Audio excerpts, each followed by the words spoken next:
다막가와 함께 시선집중의 문을 열겠습니다. 어서 오세요. 네, 안녕하세요. 다막가입니다. 오늘도 삐딱선 정신에 입각해서 주요 뉴스 챙겨 드릴 텐데요. 이미경 님이 아침은 좀 쌀쌀하지만 점점 봄 기운이 느껴집니다. 출근길 늘 함께하는 시선집중, 기쁘고 좋은 소식 오늘도 기대합니다. TV 보니까 뭐 남쪽은 지금 뭐 꽃이 만발했던데요. 네, 꽃잔치가 펼쳐졌죠. 꽃구경 가야 되는데. 항상 이러면 제가 하는 답 있죠. 가세요, 주말에. 네. 네. 김희철님, 네. 이 시간에 원래는 다른 방송을 들었었는데요. JB의 삐딱 정신에 흠뻑 빠져서 흐뭇해하고 있는 1인입니다. 네. 이분도 삐딱하신가 보군요. 아무튼 우리가 추구하는 건 삐딱 정신 아니고 삐딱 선 정신. 아무튼 환영합니다. 잘 오셨어요. 네. 네, 그 정신에 한번 빠지면 헤어나올 길이 없다고 누가 얘기했죠? 네. 그 삐딱선은 이 배에 올라가는 계단은 있지만 내려가는 계단은 없습니다. 계속 타셔야 됩니다. 네, 계속 함께해 주시고요. 정민성 님이 오늘 왠지 제 입이 훤한 느낌입니다. 제 기분 탓일까요? 그러신 것 같습니다.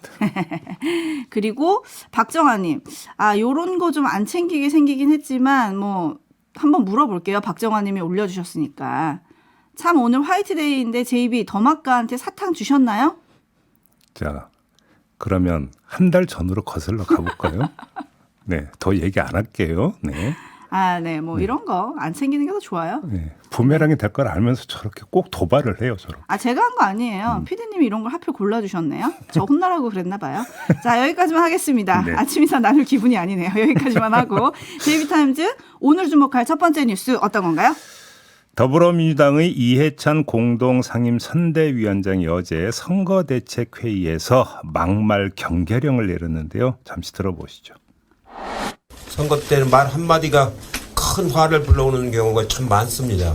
문제가 될 말에 대해서 유념을 하시고 또 상대방 말에 대해서도 귀담아 듣는 그런 자세로 이번 선거를 임해야 할 것 같습니다. 여러 가지 선거 경험으로 보면 말 한마디 가지고 선거 판세가 바뀌는 경우를 제가 여러 번 봤습니다. 네, 국민의힘의 한동훈 비대위원장도 지난 5일 후보들에게 문자 메시지를 돌려서 경계령을 발동한 바가 있었는데요. 음성 내역으로 녹음을 했으니까 잠시 들어보시죠. 총선을 앞두고 부적절한 발언이 나오지 않도록 더 주의해달라. 잘못된 비유나 예시를 하지 않도록 각별히 주의하자. 네, 이렇게 여야 수장이 모두 막말 경계령을 내렸습니다만 한계가 뚜렷하다 이렇게 평하지 아니할 수가 없습니다. 무엇보다 문제는 선거 사령탑들의 단속이 미래형이라는 점에서 그렇습니다. 미래형이요? 네. 자, 먼저 여야의 대표적인 사례 하나씩만 딱 골라서 전해드리겠습니다. 국민의힘의 조수연 대전 서구갑 후보. 2021년 4월 7일 페이스북에서 문재인 당시 대통령의 제주 4.3 항쟁 기념식을 문제 삼았습니다. 문재인 당시 대통령은 이 기념식에서 완전한 독립을 꿈꾸며 분단을 반대했다는 이유로 당시 국가 권력은 제주도민에게 빨갱이, 폭동, 반란의 이름을 뒤집어 씌워 무자비하게 탄압하고 죽음으로 몰고 갔다. 이렇게 연설을 한 바가 있었는데 이 연설에 대해서 어이가 없다 이렇게 평하면서 당시 제주 폭동을 일으킨 자들이 완전한 독립을 꿈꾸며 분단을 반대했는가 아니면 김일성, 박헌영 지령을 받고 무장 폭동을 통해 사회주의 국가를 꿈꾸었는가 역사를 왜곡하면 안 된다. 그것도 대통령이라는 사람이라고 주장을 한 바가 있습니다. 하나 더 있는데요. 2017년 8월 25일 역시 페이스북에서 조선 백성들은 진실로 대한제국의 망국을 슬퍼했을까? 봉건적 조선 지배를 받는 것보다는 일제강점기에 더 살기 좋았을지 모른다라고 주장한 바도 있었습니다. 이번엔 민주당으로 가겠습니다. 정봉주 서울 강북을 후보 2017년 평창 동계올림픽을 앞두고 유튜브 채널에 등장을 해서 북한 스키장 활용 방안에 대해 이야기를 하던 중 DMZ, 그러니까 비무장지대죠. DMZ에 멋진 거 있잖아요. 발목질에. DMZ에 들어가서 경품을 내는 거야. 발목질에 밟는 사람들한테 목발 하나씩 주는 거야. 라는 발언을 한 바가 있습니다. 제가 지금 여야 각각 한 명씩 사례만 뽑아서 지금 전해드렸는데요. 잘 들어보세요. 지금 이 사례가 어떤 사례입니까? 다 과거형입니다. 그것도 어제, 그제 발생한 막말이 아니라 멀게는 7, 8년 전에 나왔던 말들입니다. 그리고 그중에는 사과를 했는데도 재소한된 게 있습니다. 이게 뭘 뜻하는 것이겠습니까? 무슨 의미죠?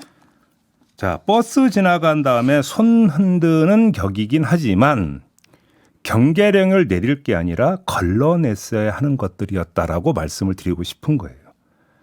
공천 심사 과정에서 엄한 잣대로 검증하고 평가하고 공천 결과에 반영했어야 하는 건데 그러지 않은 거죠.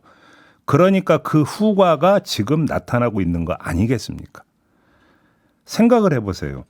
선거전이 뜨거워질수록 상대 당, 상대 후보의 조그만 흠결이라도 찾아내서 부각시키려고 합니다. 이건 역대 어느 선거를 막느라고 공통적으로 나타났던 현상입니다.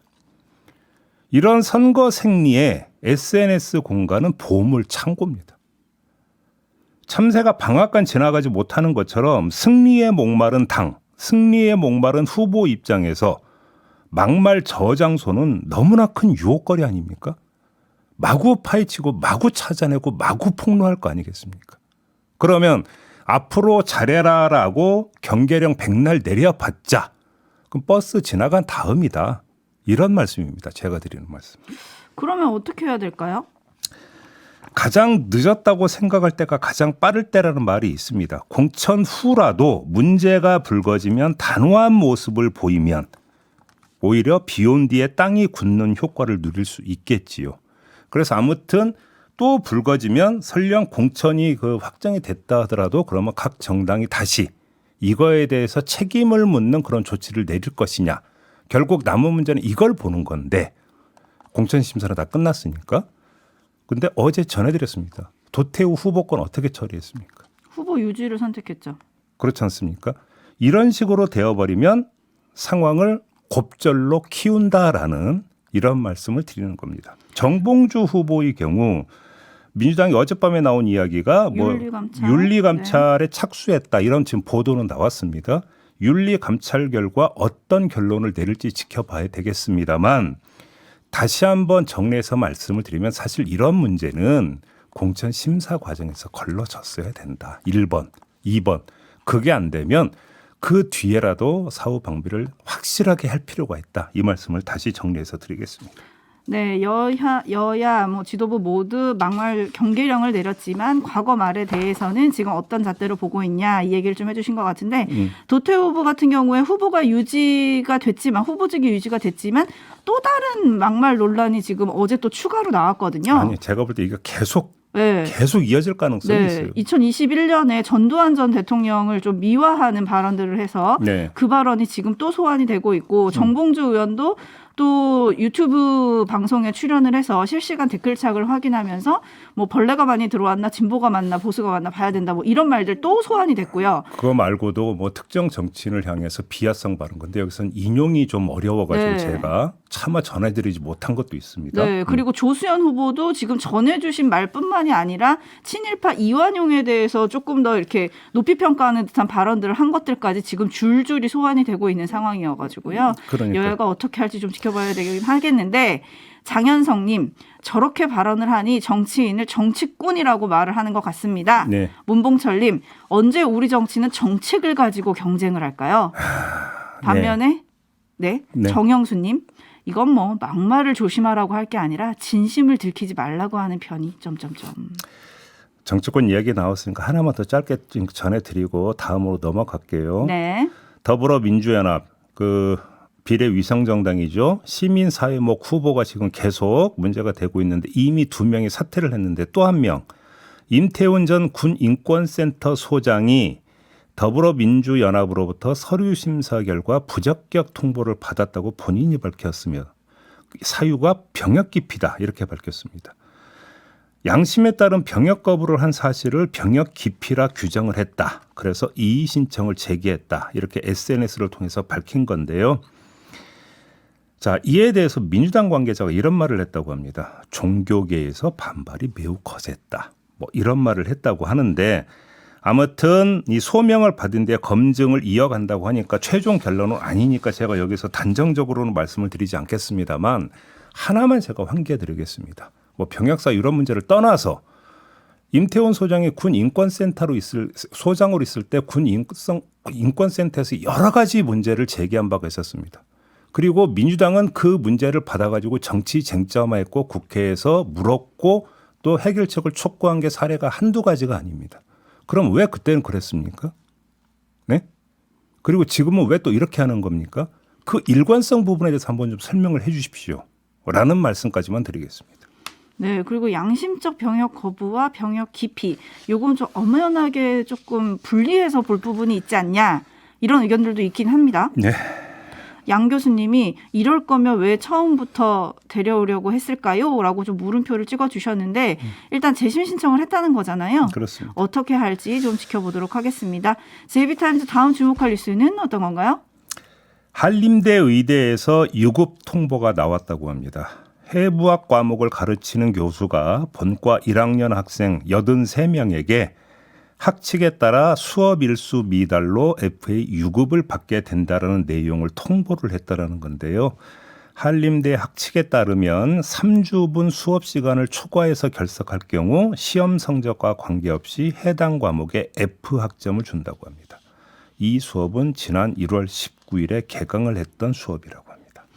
네, 대규모 유급 사태가 우려된다, 이런 얘기가 사실 지금 사태 초반부터 나왔었는데요. 그렇습니다. 이제 시작이 된 건가, 어떻게 봐야 될까요? 일단 학교 측은 방법을 찾아보겠다라는 입장이라고 합니다. 유급되지 않도록 학사 일정을 최대한 조정하고 온라인 보강 수업 등 대책을 찾고 있다라는 건데 하지만 한계가 뚜렷합니다. 조금 전 전한 대로 요 과목의 경우 개강 시점 1월 19일이었다는 거 아니겠습니까? 방학을 없애는 등의 방법을 써서 학사 일정을 조정을 한다 하더라도 보충할 수 있는 수업 일수가 간당간당하다. 이런 이야기가 되는 거 아니겠습니까?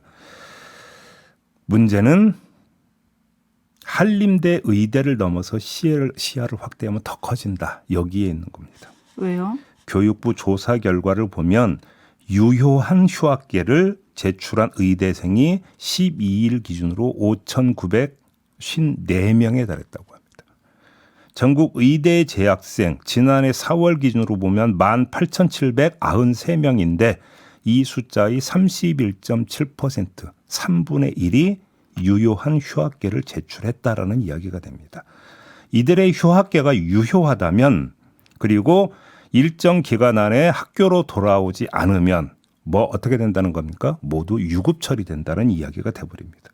이렇게 한 학기를 날리면 그 연세의 영향이 어떻게 미칠지 이건 엊그저께도 말씀을 드린 바가 있습니다. 불보듯 뻔한 거 아니겠습니까? 어떻게 감당이 될 수 있을까요? 이게. 그러니까요. 예.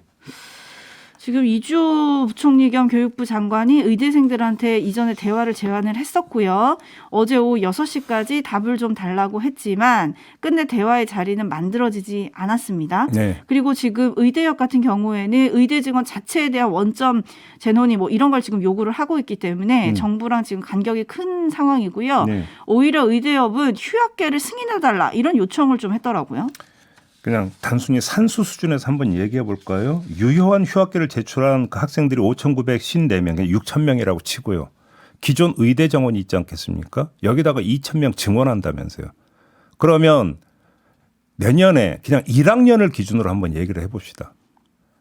몇 명이 늘어나는 겁니까? 이거 감당됩니까? 수업이 가능해지는 겁니까? 이렇게 돼버리면?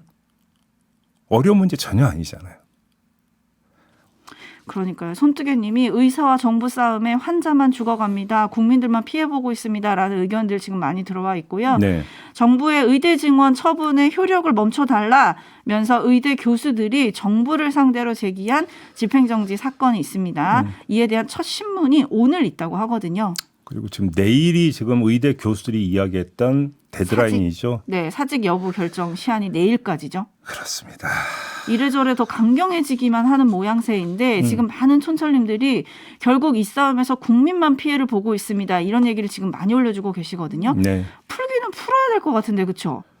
근데 해법이 보이질 않으니까 지금 답답하다는 거예요. 정부의 입장은 그 어느 때보다도 강경하고요. 후퇴는 없다, 타협은 없다. 이러면서 대화는 하자. 그러면 어떤 대화를 할 수 있을까요? 그러니까요. 뭔가 대화라고 하는 것은 서로 그 뭐 주거니 받거니 하면서 서로 양보하고 합의점을 찾아보자라고 하는 게 대화의 목적이잖아요. 근데 후퇴는 없으면 그 대화의 자리는 협상의 자리가 아니라 설득의 자리. 아무리 완곡하게 표현해도 그 이상 그 이하도 아닌 거 아니겠습니까? 엽기토끼님이 파업 이후 만약 이 파업이 끝난다고 하더라도 앞으로가 더 무섭습니다라고 해주셨는데 길어지면 길어질수록 또 후폭풍도 있는 거 아니겠습니까? 엊그제 저희가 서울대 의대 비대위원장하고 인터뷰에서 제가 질문을 드렸습니다. 정부가 지금 공언한 대로 3월 안에 의대 증원, 몫이 각 대학별로 배정 통보되면 그때는 파국이냐 그랬을 때 대답이 뭐였습니까? 파국이라고 했습니다. 3월 지금 보름 남아 있습니다. 네. 답답한데요. 네. 그래도 계속 시선 집중하겠고요. 제이비타임즈 다음 주목할 이슈는 어떤 겁니까? 거대 양당 모두 총선 공약의 맨 앞자리에 놓은 게 뭡니까? 저출생 대책입니다. 한데 이런 외침이 공허하다라는 반박 사례가 나왔습니다. 노동인권단체 직장갑질 119가 21대 국회 법안 처리 현황을 분석을 했어요. 그 결과를 보면 직장인 모성 부성 보호제도 관련 3대 법안, 그러니까 남녀고용평등법, 근로기준법, 고용보험법 요 세 가지인데요. 이 3대 법안에서 모성 부성 보호 관련 내용을 담은 개정안은 220건 발의됐지만 원안대로 개정이 이루어진 경우가 모두 몇 건이었느냐? 딸랑 7건이었다고 합니다. 2023년 한 해 동안만 놓고 보면 개정된 법안은 제로. 한 건도 없었다고 합니다. 남녀고용평등법 관련 개정안은 137건 발의돼서 3건이 원안 가결됐고요. 근로기준법 관련 개정안은 30건이 발의돼서 딱 한 건 개정됐고 고용보험법은 53건이 발의돼서 3건 개정됐다고 하는데 참고로 남녀고용평등법은 육아휴직과 육아기 근로시간 단축제도 등등을 규정하고 있는 법안이고요. 근로기준법은 출산휴가 그리고 임신 출산 노동자 보호조치 등을 담는 법안들입니다. 고용보험법은 출산 전후 휴가, 육아휴직 급여 등을 다루는 법안인데 이 법안을 어떻게든 개선시켜 보려고 제출한 개정안들이 거의 처리가 안 됐다 이런 이야기가 되는 겁니다. 길게 설명을 해주셨는데 한마디로 평가를 하면 어떻게 되는 겁니까? 공부 안 하고 펑펑 놀다가 시험때가 되니까 앞으로 잘하겠습니다라고 학습계획서 제출한 꼴이다. 이렇게 정리하겠습니다. 공부 안 하고 펑펑 놀다가 네. 시험때가 되니까 앞으로 학습 계획서를 제출한 셈이다. 공부하는 것도 아니고. 네. 그래서 돈 주는 것보다 사회를 바꿔야 한다. 사실 저출생 아이템을 다룰 때마다 많은 분들이 보내주시는 게 그렇거든요. 네. 근데 국회는 너무 거북이 걸음으로 지금 걷고 있지 않느냐. 아까 제가 막말 경계령을 내리면서 한계가 뚜렷하다고 한 게 경계 미래의 모든 게 맞춰져 있다고 말씀을 드렸잖아요. 이것도 똑같은 경우예요. 그러면 앞으로 열심히 잘하겠습니다라고 했는데 그러면 국민들이 거기에 대해서 기대를 그러니까 품어야 되는 거잖아요. 기대가 어디서 나오는지 아십니까? 기대는 평가에서 나오는 겁니다. 그 사람이 과거에 어떻게 했는가를 보고 평가를 하고 그 평가가 기대로 이렇게 이어지는 건데 과거가 어땠냐면 펑펑 놀았다는 거 아닙니까? 그래서 기대감을 갖겠느냐 저는 이 점을 제기하는 겁니다. 네, 사냥꾼 떠돌이님이 부모들이 육아 걱정 없이 회사를 다닐 수 있게 해주는 게 애 낳았다고 돈 한 번 빡 주는 것보다 훨씬 더 효과가 좋을 겁니다. 라고 좀 꼬집어 주셨고요. 네. 이인수님은 이런데도 아이 낳으라고 하는 정부 양심 있냐는 그런 댓글을 좀 보내주셨네요. 아니 그러니까 총선 공약 맨 앞자리에 놓는다는 얘기는 그만큼 급하고 절실한 문제라고 하면 그건 법안 처리도 제일 앞서서 가장 먼저 했어야 되는 거 아닙니까? 왜 안 하느냐 이 얘기인 거죠. 뭐. 어렵게 얘기할 거 뭐 그러니까요. 있습니까? 안 했으니까 다음 총선에 하겠다는 공약일까요? 마무리하죠. 더마카 수고하셨어요. 고맙습니다.